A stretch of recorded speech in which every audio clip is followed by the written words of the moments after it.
ಬಹಳ ಉತ್ತಮ ವಿಚಾರಗಳನ್ನು ನಿಮಗೆಲ್ಲ ತಿಳಿಪಡಿಸಿದ್ದಾರೆ. ಸಿದ್ಧಾಂತ ಶಿಖಾಮಣಿ ಒಳಗೆ ಒಂದು ಮಾತು ಬರ್ತದೆ, ದುರ್ಲಭಂ ಮಾನುಷಂ ಪ್ರಾಪ್ಯ ಜನನಂ ಜ್ಞಾನ ಸಾಧನಂ ಅಂತೇಳಿ ಒಂದು ಮಾತು ಬರ್ತದೆ. ಅಂದರೆ ಮನುಷ್ಯ ಜನ್ಮ ಯಾಕೆ ಬಂದದ, ಯಾವ ಉದ್ದೇಶಕ್ಕಾಗಿ ಬಂದದ, ಅದನ್ನು ಸಿದ್ಧಾಂತ ಶಿಖಾಮಣಿ ನಮಗೆ ಸೂಚನೆ ಮಾಡ್ತದೆ. ಜ್ಞಾನ ಸಾಧನ ಆತ್ಮ ಸಾಕ್ಷಾತ್ಕಾರ ಮಾಡ್ಕೊಳ್ಳಿಕ್ಕಾಗಿನ ಮನುಷ್ಯ ಜನ್ಮ ಬಂದದ ಅನ್ನೋ ಎಚ್ಚರಿಕೆ ನಮ್ಮೆಲ್ಲರಿಗೂ ಕೂಡ ಇರಬೇಕು. ಮತ್ತು ಪರಮಾತ್ಮ ನಮ್ಮನ್ನು ಮಾನವರಾಗಿ ಇಲ್ಲಿ ಹುಟ್ಟಿ ಕಳಿಸ್ಬೇಕಾದ್ರೆ ನಮಗೆ ಇಲ್ಲಿ ಸುಮ್ಮನೆ ಕಳಿಸಿಲ್ಲ, ಬೆಂಗಳೂರಿಗೆ ಸುಮ್ಮನೆ ಕಳಿಸಿಲ್ಲ.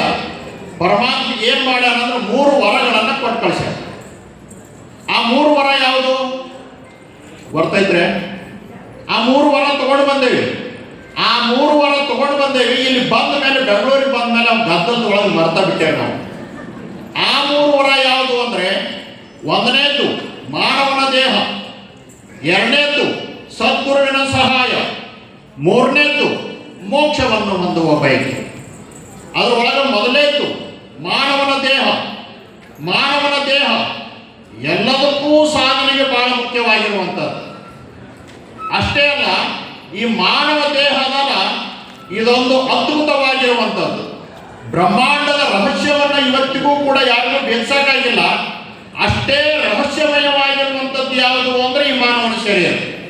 ಯಾಕಂದ್ರೆ ಏನೆಲ್ಲ ರಹಸ್ಯವನ್ನು ಇದು ಅಡಕಾಗಿ ಇಟ್ಕೊಂಡದ, ಹೊರಗಿಂದ ಮಾತ್ರ ಕಾಣ್ತದ, ಒಳಗೆ ಏನೇನದ ಅನ್ನೋದು ಇನ್ನೂ ನಾವು ವಿಚಾರ ಮಾಡಿಲ್ಲ. ಈ ಮಾನವನ ದೇಹವನ್ನು ವರವನ್ನಾಗಿ ಪಡ್ಕೊಂಡು ಬಂದಿದ್ದೇವೆ. ಇದರ ಬಗ್ಗೆ ನಾವು ವಿಚಾರ ಮಾಡೋದನ್ನು ಕಲಿಬೇಕು. ಎಷ್ಟು ಜನ ವಿಚಾರ ಮಾಡಿರಿ? ಈ ಮಾನವ ದೇಹದ ಬಗ್ಗೆ ಎಷ್ಟು ಹೆಸರದವ್ರೆ? ಎಷ್ಟು ಹೆಸರದವ? ಮಾನವ ದೇಹದ ಬಗ್ಗೆ ಎಷ್ಟು ಹೆಸರದವ ಅಂದರೆ, ತನು, ಕಾಯ, ಶರೀರ, ದೇಹ, ಅಂಗ, ಭೋಗಾಯತನ. ಅಲ್ಲಮ ಪ್ರಭುಗಳು ಒಂದು ಹೇಳ್ತಾರ, ಅದ್ಭುತ ಅಂತ ಒಂದ ಮಾತಿಗೆ ಕರೆದ್ಬಿಟ್ರು. ಇವೆಲ್ಲ ವಿವರಣೆ ನೀಡಬೇಕಾದ್ರೆ ಸಮಯ ಇಲ್ಲ. ಇಷ್ಟೊಂದು ಹೆಸರುಗಳ ಹಿಂದೆ ಅಪಾರವಾಗಿರುವಂಥ ಅರ್ಥ ಅಡಕಾಗ್ಯದ. ಅದರದೇ ಹಿನ್ನೆಲೆಯನ್ನ ಹೆಸರು ಬಂದಿರೋದನ್ನ ಕಾಣ್ತೇವೆ. ಅಂತ ಮಾನವನ ದೇಹವನ್ನ ಪರಮಾತ್ಮ ನಮಗೆ ವರವನ್ನಾಗಿ ಕೊಟ್ಟಾನ ಅನ್ನೋದನ್ನು ನಾವು ಯಾವತ್ತಿಗೂ ನಾವು ಮರಿಬಾರ್ದು. ಇನ್ನ 2ನೇದು ಯಾವುದು ಅಂದರೆ, ಇನ್ನೊಂದು ವರ ಪಡ್ಕೊಂಡು ಬಂದೇವಿ, ಸದ್ಗುರುವಿನ ಸಹಾಯ. ಸದ್ಗುರುವಿನ ಸಹಾಯ ಅಂದ್ರೆ ಏನು? ಸಾಕ್ಷಾತ್ ಪರಮಾತ್ಮನೇ ಸದ್ಗುರುವಾಗಿ ಲೋಕಕ್ಕೆ ಬಂದು ನಮ್ಗೆ ಸಹಾಯ ಮಾಡ್ತಾನೆ. ಅದು ನಮಗೆ ಸಿಕ್ಕದ. ಮಾನವ ದೇಹವನ್ನು ಹೆಂಗೆ ಬಳಸ್ಕೋಬೇಕು ಅನ್ನೋದು ಗೊತ್ತಿಲ್ಲ. ಮಾನವ ದೇಹವನ್ನು ಯಾವ ರೀತಿಯಾಗಿ ಸಾಧನೆ ಮಾಡಬೇಕು ಅನ್ನೋದು ಗೊತ್ತಿಲ್ಲ. ಮಾನವ ದೇಹವನ್ನು ಸರಿಯಾದ ರೀತಿಯಲ್ಲಿ ಸದ್ಬಳಕೆ ಮಾಡ್ಕೊಳ್ಳಕ ನಮಗೆ ತಿಳಿಸಲಿಕ್ಕಾಗಿನ ಸಾಕ್ಷಾತ್ ಪರಮಾತ್ಮ ಸದ್ಗುರುವಾಗಿ ಬರ್ತಾನ. ಆ ಸದ್ಗುರುವಿನ ಸಹಾಯವನ್ನು ನಮಗೆ ಸಿಕ್ಕದ. ಆ ಸದ್ಗುರುಗಳು ಯಾರು ಅಂದ್ರೆ, ಅದು ಶ್ರೀಶೈಲ ಪೀಠದ ಜಗದ್ಗುರು ಮಹಾಸನ್ನಿಧಿಯವರು ಅನ್ನೋದನ್ನು ನಾವು ನೆನಪಿಡಬೇಕು. ಇನ್ನು ಅಂತ ಜಗದ್ಗುರು ಮಹಾಸನ್ನಿಧಿಯವರ ಅಂದ್ರೆ ಸದ್ಗುರುವಿನ ಸಹಾಯ ನಮಗೆಲ್ಲ ಸಿಕ್ಕದ. ಅದನ್ನ ಯಾವತ್ತಿಗೂ ನಾವು ಮರಿಬಾರದು ಅನ್ನೋ ಮಾತುಗಳನ್ನು ತಿಳಿಪಡಿಸಿ, ಇನ್ನು 3ನೇದು ಯಾವುದು ಹೇಳಿದೆ? ಮೋಕ್ಷವನ್ನು ಹೊಂದುವ ಬಯಕೆ. ಮೋಕ್ಷವನ್ನು ಹೊಂದುವ ಬಯಕೆ ಅಂದ್ರೆ ಏನು? ಅದನ್ನು ಹೊರ ಪಡ್ಕೊಂಡು ಬಂದೇವೆ ನಾವು. ಆ ಗುಣ ನಮ್ಮಲ್ಲಿ ಇರ್ತದ. ಮೋಕ್ಷ ಅಂದ್ರೆ ಬಿಡುಗಡೆ. ಯಾವುದರಿಂದ ಬಿಡುಗಡೆ? ಯಾವುದರಿಂದ ಬಿಡುಗಡೆ ಅಂದ್ರೆ ದುಃಖದಿಂದ ಬಿಡುಗಡೆ. ಸಾಕಷ್ಟು ದುಃಖಗಳದಾವ, ಸಾಕಷ್ಟು ತೊಂದರೆಯನ್ನು ಅನುಭವಿಸ್ತೇವೆ, ಸಮಸ್ಯೆಗಳಲ್ಲಿ ಒದ್ದಾಡ್ತಾ ಇರ್ತೇವೆ. ಆ ಎಲ್ಲ ದುಃಖಗಳಿಂದ ಬಿಡುಗಡೆಯನ್ನು ಹೊಂದಬೇಕು. ಆವಾಗ ಅದಕ್ಕೆ ಮೋಕ್ಷ ಅಂತ ನಾವು ಕರಿತೇವೆ. ಅದಕ್ಕಾಗಿನ ಆ ಬಿಡುಗಡೆ ಹೊಂದಬೇಕು ಅನ್ನೋ ಭಾವ ಇರ್ತದೆ. ಹೆಂಗ ಅನ್ನೋದು ಗೊತ್ತಿರಂಗಿಲ್ಲ. ಅದರಿಂದ ದೂರ ಆಗೋದು, ದುಃಖದಿಂದ ದೂರ ಆಗೋದು ಹೆಂಗ ಗೊತ್ತಿರಂಗಿಲ್ಲ. ಅದನ್ನೂ ವರವನ್ನಾಗಿ ಪಡ್ಕೊಂಡು ಬಂದಿದ್ದೇವೆ. ಭಾವ ಇರ್ತದೆ ಒಳಗೆ, ಬಿಡುಗಡೆ ಆಗಬೇಕು. ಯಾರಿಗೂ ದುಃಖ, ಮೊನ್ನೆ ಜಗದ್ಗುರು ಮಹಾಸನ್ನಿಧಿ ಆಶೀರ್ವಚನದೊಳಗೆ ತಿಳಿಸ್ಯಾರಲ್ಲ ನಿಮಗೆ, ಆ ಯೂಟ್ಯೂಬ್ನಾಗ ನೋಡಿದೆ ಅದನ್ನು. ಅದಕ್ಕಾಗಿ ಆ ದುಃಖದಿಂದ ದೂರಗೊಳಿಸಿ ಬಿಡುಗಡೆ ಮೋಕ್ಷಕ್ಕೆ ಮಾರ್ಗವನ್ನು ತಿಳಿಸುವಂಥವ್ರು ಯಾರು ಅಂದ್ರೆ, ಅದೇ ನಮ್ಮ ಶ್ರೀಶೈಲ ಪೀಠದ ಜಗದ್ಗುರು ಮಹಾಸನ್ನಿಧಿಯವರು. ಅವರ ಮಾತುಗಳನ್ನು ಈ ಸಂದರ್ಭದಲ್ಲಿ ತಿಳಿಪಡಿಸಿ, ಇನ್ನೊಂದೆರಡು ಪಾಯಿಂಟ್ ಅದಾವ, ಅವತ್ತೆರಡು ಹೇಳಿ ಮುಗಿಸಿಬಿಡ್ತಾರೆ. ಬೆಳಗ್ಗೆ ಜಗದ್ಗುರು ಮಹಾಸನ್ನಿಧಿಯವರು ಇಷ್ಟಲಿಂಗ ಮಹಾಪೂಜೆಯನ್ನ ಮಾಡ್ಕೊಂಡು ಬರ್ತಾರೆ. ಸಾಯಂಕಾಲ ಸಿದ್ಧಾಂತ ಶಿಖಾಮಣಿಯ ಜ್ಞಾನದ ದಾಸೋಹವನ್ನು ಜಗದ್ಗುರು ಮಹಾಸನ್ನಿಧಿಯವರು ನಿಮಗೆಲ್ಲ ಉಳಿಸ್ಪಡಿಸ್ತಾರೆ. ಇಲ್ಲಿ 2 ಆಯ್ತು. ಒಂದು ಇಷ್ಟಲಿಂಗ ಪೂಜಾ ರೂಪದ ಕ್ರಿಯೆ, ಇನ್ನೊಂದು ಸಾಯಂಕಾಲ ಜ್ಞಾನದ ಮಾರ್ಗ. ಇವೆರಡದವ. ಸಿದ್ಧಾಂತ ಶಿಖಾಮಣಿ ಒಳಗೆ ಆ 108 ಸ್ತರಗಳು ಏನು ಬರ್ತಾವ ಅದ್ರ ಒಳಗೆ ಕ್ರಿಯಾಗಮ, ಭಾವಾಗಮ, ಜ್ಞಾನಾಗಮ ಅಂತ 3 ಸ್ತರಗಳು ಬರ್ತಾವ. ಕ್ರಿಯಾಗಮ ಅಂದ್ರೆ ಏನು? ಇಷ್ಟಲಿಂಗ ಪೂಜಾ ರೂಪದ ಕ್ರಿಯೆ.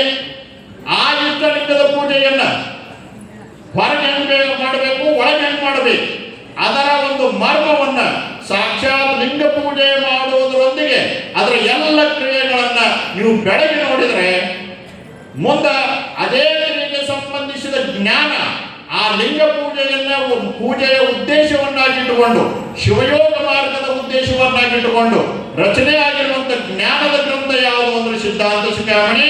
ಆ ಸಿದ್ಧಾಂತ ಶಿಖಾಮಣಿಯಲ್ಲಿರುವ ಇಷ್ಟಲಿಂಗದ ಪೂಜೆಯ ಶಿವಯೋಗಕ್ಕೆ ಸಂಬಂಧಿಸಿದ ಎಲ್ಲ ಜ್ಞಾನಾರ್ಜನೆ ಆ ಸಿದ್ಧಾಂತ ಶಿಖಾಮಣಿ ಒಳಗದ. ಅಂತ ಜ್ಞಾನವನ್ನ ಹಾಗೂ ಆ ಕ್ರಿಯೆಯನ್ನ ಎರಡನ್ನೂ ಕೂಡ ಬೋಧಿಸಲಿಕ್ಕೆ ಬಂದಂತವ್ರು ಯಾರು ಅಂದ್ರೆ ಅದು ಶ್ರೀಶೈಲ ಪೀಠದ ಜಗದ್ಗುರು ಮಹಾಸ್ವಾಮಿ ದೇವರು ಅನ್ನೋದನ್ನ ನಾವು ಅರ್ಥಕೋಬೇಕು. ಕ್ರಿಯೆ ಮಾಡಬೇಕಾದ್ರೂ ಭಾವ ಇರಬೇಕು, ಜ್ಞಾನಾರ್ಜನೆ ನಾವು ಮಾಡಬೇಕಾದ್ರೂ ಭಾವ ಇರಬೇಕು. ಅದಕ್ಕೆ ನಾವು ಭಾವಾಗಮ ಅಂತ ಕರೀತಾರ. ಹೀಗೆ ಸಿದ್ಧಾಂತ ಶಿಖಾಮಣಿ ಅದ್ಭುತವಾಗಿರುವಂತ ವಿಚಾರಧಾರೆಗಳನ್ನು ಉಳ್ಳಂತ ಗ್ರಂಥ. ಸಿದ್ಧಾಂತ ಶಿಖಾಮಣಿ ಒಳಗೆ ಇಲ್ಲಿ 2 ಭಾಗ ಆಗ್ತದೆ. ಅಂಗಸ್ಥಲಗಳು, ಲಿಂಗಸ್ಥಲಗಳು 2 ಭಾಗ ಆಗ್ತವೆ. ಏನು ಅಂಗಸ್ಥಲ, ಲಿಂಗಸ್ಥಲ? ಅಂಗಸ್ಥಲಗಳು ಅಂದ್ರೆ ಯಾವುದು, ಲಿಂಗಸ್ಥಲಗಳು ಅಂದ್ರೆ ಯಾವುದು? ಒಂಚೂರು ಅದರ ವಿಚಾರ ಮಾಡ್ರಿ. ಜ್ಞಾನೋದಯ ಪೂರ್ವದ ಆಚರಣೆಗಳು, ಜ್ಞಾನೋದಯ ನಂತರದ ಆಚರಣೆಗಳು ಅಂತ ಭಾಗ ಆಗ್ತದೆ. ಜ್ಞಾನೋದಯ ಪೂರ್ವದ ಆಚರಣೆಗಳು, ಜ್ಞಾನೋದಯ ಪೂರ್ವದ ಆಚರಣೆಗಳು ಯಾವುದು ಅಂದ್ರೆ ಅಂಗಸ್ಥಲಗಳು. ನೀವು ಗುರುವಿನಿಂದ ದೀಕ್ಷೆ ಪಡ್ಕೊಳ್ತೀರಿ, ಆದ್ರೆ ಒಳಗಡೆ ಪೂಜೆ ಮಾಡಬೇಕಾದ್ರೆ ಆಸೆ ಇಟ್ಕೊಂಡು ಪೂಜೆ ಮಾಡ್ತಿರ್ತೀರಿ. ದುರ್ಗುಣಗಳು ಇನ್ನೂ ಇರ್ತಾವ. ಅವು ಎಲ್ಲ ಜ್ಞಾನಾಗ್ನಿ ಒಳಗೆ ಹೋಮ ಆಗಿರಂಗಿಲ್ಲ, ಭ್ರಮೆ ತುಂಬಿಕೊಂಡಿರ್ತದ. ಏನೆಲ್ಲವೂ ಕೂಡ ದುರ್ಭಾವಗಳು ತುಂಬಿಕೊಂಡಿರ್ತಾವೆ. ಕರ್ಣಹಸಿಗೆ ಗ್ರಂಥದೊಳಗೆ ಇದನ್ನೆಲ್ಲ ನಾವು ಕಾಣ್ತೇವೆ. ಚನ್ನಬಸವಣ್ಣ ಅವರು ಬರೆದಿರುವಂತ ಗ್ರಂಥ, ಅದ್ರೊಳಗೆ ಎಲ್ಲಾ ತುಂಬಿಕೊಂಡಿರ್ತಾವಲ್ಲ, ಅವನ್ನೆಲ್ಲ ಪೂಜೆ ಮಾಡ್ತಾ ಮಾಡ್ತಾ ಮಾಡ್ತಾ ಮಾಡ್ತಾ ಕಳ್ಕೋಬೇಕು. ದುರ್ಗುಣಗಳನ್ನ ಕಳ್ಕೋಬೇಕು. ದುರ್ಗುಣಗಳನ್ನ ಯಾವಾಗ ಕಳ್ಕೊಳ್ತೇವೆ? ಜ್ಞಾನದ ಬೆಳಕು ನಮ್ಮಲ್ಲೇ ಅದ, ಆತ್ಮಜ್ಯೋತಿ ನಮಗೆ ಕಾಣ್ತದ. ಅದು ಕಂಡ ಮೇಲೆ, ಆ ಜ್ಞಾನ ನಮಗೆ ಲಭಿಸಿದ ಮೇಲೆ ಪೂಜೆ ಮಾಡಕ್ಕೆ ಶುರು ಮಾಡ್ತೇವೆ. ಆವಾಗಿನ ಜ್ಞಾನೋದಯ ನಂತರದ ಪೂಜೆ ಇದಲ್ಲ, ಅದಕ್ಕೆ ಲಿಂಗಸ್ಥಲಗಳು ಅಂತ ಕರಿತೇವೆ. ಶಿವಯೋಗಿ ಲಕ್ಷಣ ಕಾಣ್ತೇವೆ. ಅಂತ ಅದ್ಭುತ ಶ್ರೇಷ್ಠ ವಿಚಾರಧಾರೆಗಳನ್ನ ನೀವೆಲ್ಲರೂ ಕೂಡ ಆಷಾಢ ಮಾಸದ ಗುರುಪೂರ್ಣಿಮೆಯ ಸಂದರ್ಭದೊಳಗೆ ಜಗದ್ಗುರು ಮಹಾಸ್ವಾಮಿ ದೇವರ ಆಶೀರ್ವಚನದ ಮೂಲಕ ನೀವು ಕೇಳ್ತೀರಂದ್ರೆ ಬೆಂಗಳೂರು ಜನರಷ್ಟು ಭಾಗ್ಯವಂತರು, ಪುಣ್ಯಶಾಲಿಗಳು ಮತ್ತಾರು ಇಲ್ಲ ಅನ್ನೋ ಮಾತುಗಳನ್ನ ಈ ಸಂದರ್ಭದಲ್ಲಿ ತಿಳಿಪಡಿಸಿ, ಯಾವುದೇ ಪ್ರವಚನ, ಪುರಾಣ, ಮಠ, ಮಂದಿರ ಇವುಗಳ ಮೂಲ ಉದ್ದೇಶ ಏನು ಅಂತಂದ್ರೆ ಒಂದೇ, ನಿಮ್ಮಲ್ಲಿ ದುರ್ಗುಣಗಳನ್ನು ಕಳೆಯೋದು, ಸದ್ಗುಣಗಳನ್ನು ಬೆಳೆಸಿಕೊಳ್ಳೋದು. ಯಾವಾಗ ದುರ್ಗುಣಗಳು ಎಲ್ಲಿರ್ತಾವ ಅದು ನರಕ, ಸದ್ಗುಣಗಳು ಎಲ್ಲಿರ್ತಾವ ಅದು ಸ್ವರ್ಗ. ಇಷ್ಟೇ ನೀವು ತಿಳ್ಕೊಂಡ್ಬಿಟ್ರಿ. ಸ್ವರ್ಗ ನರಕ ಎಲ್ಲಿ ಹೋಯ್ತು ಅಂತ ತಿಳ್ಕೊಬೇಡ. ಒಂದು ಕತೆ ಹೇಳಿ, ದೊಡ್ಡ ಕತೆ ಅಲ್ಲ, 2 ಸಾಲಿನ ಕತೆ ಹೇಳಿ ಮುಗಿಸ್ಬಿಡ್ತಾನೆ. ಒಂದ್ಸಲ ಏನಾಯ್ತಂದ್ರೆ ಒಂದು ಊರೊಳಗೆ ಒಬ್ರು ಸ್ವಾಮಿಗಳು ಪುರಾಣ ಹೇಳಕ್ ಹೋಗಿದ್ರು. 1 ತಾಸು ಪುರಾಣ ಹೇಳಿದ್ರು. ಪುರಾಣ ಮುಗಿತು. ಪುರಾಣ ಮುಗಿದ ಮೇಲೆ ಬಂದು ಕುಂತು ಮಂದಿಗೆಲ್ಲ ಕೇಳ್ತಾರ ಸ್ವಾಮಿಗಳು, ಇಷ್ಟೊತ್ತನ ಪುರಾಣ ಕೇಳಿದ್ರಲ್ಲ, ಯಾರು ಸ್ವರ್ಗಕ್ಕೆ ಹೋಗಿರ್ ಕೈ ಹತ್ರಿ ಅಂತ.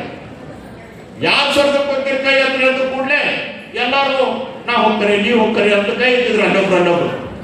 ಅವಾಗ ಒಂದು ಮುದಿ ಕುಂತಿತ್ತು. ಸ್ವಾಮಿಗಳು ಕೇಳ್ತಾರ, ಅಲ್ಲೇ ಮುದುಕಿ ಎಲ್ಲರೂ ಸ್ವರ್ಗಕ್ಕೆ ಹೋಗ್ಬೇಕಂತ ಕೈ ಎತ್ತಾರ, ನೀ ಯಾಕೆ ಕೈ ಎತ್ತಿಲ್ಲ ಅಂದ ಕೂಡಲೇ ಆ ಮುದುಕಿ ಕೇಳ್ತಾಳೆ ಎದ್ದು ನಿಂತು, ಯಪ್ಪ ಯಾರ್ಯಾರು ಕೈ ಎತ್ತಾರ, ಯಾರ್ಯಾರು ಕೈ ಎತ್ತಾರ ಅವ್ರನ್ನೆಲ್ಲ ಸ್ವರ್ಗಕ್ಕೆ ಕಳಿಸು, ನಮ್ಮೂರು ಸ್ವರ್ಗ ಆಗಿಬಿಡ್ತದ ಅಂದ್ಬಿಟ್ಟಾರೆ. ಯಾಕೆ? ಊರಿಗೆಲ್ಲ ಮಾಡೋದಾರ ಇದ್ರು, ಊರಿಗೆಲ್ಲ ಜಗಳ ಹಚ್ಚೋರು, ಅವ್ರಿವ್ರು ಸುದ್ದಿ ಹೇಳೋರು, ನಿಂದನ ಮಾಡೋರು, ಟೀಕಾ ಮಾಡೋರು, ಧರ್ಮಗುರುಗಳನ್ನ ಟೀಕಾ ಮಾಡೋರು, ಮಠ ಟೀಕಾ ಮಾಡೋರು, ಬರೀ ಜಾಗ ಕಳಿತಿರ್ತೇವ್ರು ಅವ್ರ ಕಾಲ. ಅವಾಗ ಮನೆಯೂ ಸ್ವರ್ಗ ಆಗಂಗಿಲ್ಲ, ನಮ್ಮ ಮನಸ್ಸು ಸ್ವರ್ಗ ಆಗಂಗಿಲ್ಲ, ನಮ್ಮ ಊರು ಸ್ವರ್ಗ ಆಗಂಗಿಲ್ಲ. ಸ್ವರ್ಗ ಆಗಬೇಕಾಗಿತ್ತು ಅಂದ್ರೆ ಜಗದ್ಗುರು ಮಹಾಸ್ವಾಮಿ ದೇವರ ಆಶೀರ್ವಚನ ಮಾತ್ರ ಕೇಳಿದಾಗ ಮಾತ್ರ ನಿಮ್ಮ ಮನೆಗಳು ಸ್ವರ್ಗ ಆಗ್ತವ, ನಿಮ್ಮ ಮನಸ್ಸು ಸ್ವರ್ಗ ಆಗ್ತದ, ನಿಮ್ಮ ಊರು ಸ್ವರ್ಗ ಆಗ್ತದ ಅನ್ನೋ ಮಾತುಗಳನ್ನ ಈ ಸಂದರ್ಭದಲ್ಲಿ ತಿಳಿಪಡಿಸಿ, ಇವತ್ತು ಜಗದ್ಗುರು ಮಹಾಸ್ವಾಮಿ ದೇವರ ಬಗ್ಗೆ ಸಾಕಷ್ಟು ವಿಚಾರಗಳನ್ನ ನಮ್ಮ ವಿಭೂತಿಪುರ ಮಠದ ಪರಮ ಪೂಜ್ಯ ಶ್ರೀಗಳು ತಿಳಿಪಡಿಸಿದ್ದಾರೆ. ನಾವು ಕೂಡ ಈ ಉತ್ತರ ಕರ್ನಾಟಕ ಭಾಗದೊಳಗೆ ಅಲ್ಲಿ ಸಿದ್ಧಾಂತ ಶಿಖಾಮಣಿ ಪ್ರವಚನ ಮಾಡ್ತಿರ್ತಾರೆ. ಸಿದ್ಧಾಂತ ಶಿಖಾಮಣಿ ಪ್ರವಚನ ಇವತ್ತು 4 ಮಂದಿಗೆ ನರೇಗಲ್ಲಿ ಹಿರೇಮಠ ಸ್ವಾಮಿಗಳು, ಸೌದತ್ತಿ ಸ್ವಾಮಿಗಳು, ಸಿದ್ಧಾಂತ ಶಿಖಾಮಣಿ ಪ್ರವಚನ ಮಾಡ್ತಾರ, ನಾ ಭಾಳ ಚಲೋ ಹೇಳ್ತಾರ ಅಂತೇಳಿ 4 ಜನ ಯಾರಾದರೂ ನನಗೆ ಗುರುತಿಸ್ತಾರ ಅಂದ್ರೆ ಅದಕ್ಕೆ ಯಾವ ಆಶೀರ್ವಾದ ಕಾರಣ ಅನ್ನೋದು ಶ್ರೀಶೈಲ ಪೀಠದ ಜಗದ್ಗುರು ಮಹಾರಾಜರ ಆಶೀರ್ವಚನ ಕಾರಣ ಅಂತೇಳಿ ಮಾತನ್ನು ಹೇಳ್ಕೊಂಡು ಬರ್ತಾನೆ. ಕಾರಣ ಏನು ಅಂದ್ರೆ ಕಾಶಿಗೆ ಹೋದಾಗಿಂದನ ಅದ್ರ ಬಗ್ಗೆ ಆಸಕ್ತಿ ಬೆಳೀತಾರೆ. ನಮ್ಮ ಸಿದ್ಧಾಂತ ಶಿಖಾಮಣಿ ಬಗ್ಗೆ ಜಗದ್ಗುರುಗಳು ಪ್ರವಚನ ಮಾಡ್ಕೊಂಡು ಬರ್ತಾ ಇದ್ರು. ಅವರ ಸಾಧನೆ ಅದು ವೈಯಕ್ತಿಕ, ಆದರೆ ಸಾಧನೆ ಹೆಂಗ್ ಮಾಡಬೇಕು ಅಂದ್ರೆ ಸಾಧನೆ ವೈಯಕ್ತಿಕ ಆದ್ರೂ ಅದ್ರ ಫಲ ಸಾವಿರಾರು ಮಂದಿಗೆ ಲಭ್ಯ ಹಾಕೊಂಡು ಬರ್ಬೇಕು. ಅಂತ ಸಾಧನೆಯನ್ನು ವೈಯಕ್ತಿಕವಾಗಿ ಯಾರು ಸಲುವಾಗಿ ಮಾಡಿದ್ರು ಅಂದ್ರೆ ಇಡೀ ಜಗತ್ತಿನ ಕಲ್ಯಾಣಕ್ಕಾಗಿ ಸಾಧನೆ ಮಾಡಿದವರು ಯಾರು ಅಂದ್ರೆ ಶ್ರೀಶೈಲ ಪೀಠದ ಜಗದ್ಗುರು ಮಹಾಸನ್ನಿಧಿಯವರು. ಇವತ್ತು ಅದರ ಫಲ ಸಾವಿರ ಸಂಖ್ಯೆಯ ಒಳಗೆ ಜ್ಞಾನವನ್ನ ನೀಡ್ಕೊಂಡು ಬರ್ತಾ ಇದ್ದಾರೆ. ಅವರ ಆಶೀರ್ವಾದದಿಂದ ಅದನ್ನ ಸಿದ್ಧಾಂತ ಶಿಖಾಮಣಿ ವಚನ ಸಾಹಿತ್ಯ ಎಲ್ಲ ಹೇಳ್ತಾನೆ, ನಾವು ಪುರಾಣ ಹೇಳೋರು ನಾವು ಎಲ್ಲ ಹೇಳ್ಕೊಂಡು ಬರ್ತೇವೆ. ಹೀಗೆ ಅಂತ ಜಗದ್ಗುರು ಮಹಾಸನ್ನಿಧಿಯವರ ಒಡನಾಟದೊಳಗೆ ಬೆಳೆದಿರ್ತಕ್ಕಂಥವನು. ಅವರ ಆಶೀರ್ವಾದ ಸದಾವ ಕಾಲ ನಿಮ್ಮ ಮೇಲೆ, ನಿಮ್ಮೆಲ್ಲರ ಮೇಲೆ ಇರಲಿ ಅನ್ನೋ ಮಾತುಗಳನ್ನು ತಿಳಿಪಡಿಸಿ ಸಮಾಧಾನದಿಂದ ಹೊತ್ತಾದರೂ ಕೂಡ ನನ್ನ ಕಡೆ ಲಕ್ಷ್ಯ ಇಟ್ಟು ನನ್ನ ಮಾತುಗಳನ್ನು ಯಾರು ಕೇಳಿರಿ ಅವ್ರಿಗೆ ಮಾತ್ರ ಒಳ್ಳೆಯದಾಗಲಿ ಅಂತೇಳಿ ನನ್ನ ಮಾತು.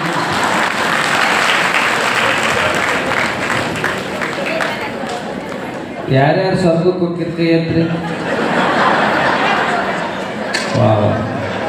ಒಬ್ರು ಕೈ ಎತ್ತಿಲ್ಲ. ಯಾಕಂದ್ರೆ ಇದೇ ಸ್ವರ್ಗ, ಸನ್ನಿದೇವರಿಗೂ ಸ್ವರ್ಗಕ್ಕೆ ಇದೆ, ಆ ಸ್ವರ್ಗಕ್ಕೆ ಹೋಗ್ಬೇಕು. ಸ್ವರ್ಗನೂ ಇದೆ, ಕೈಲಾಸನೂ ಇದೆ. ನಮ್ಮ ನರೇಗಲ್ ಮಠದ ಪೂಜ್ಯರು ಭಾಳ ಪ್ರಸಿದ್ಧ ಪ್ರವಚನಕಾರ, ನಿಮಗೆ ಅರ್ಥ ಆಯಿತು.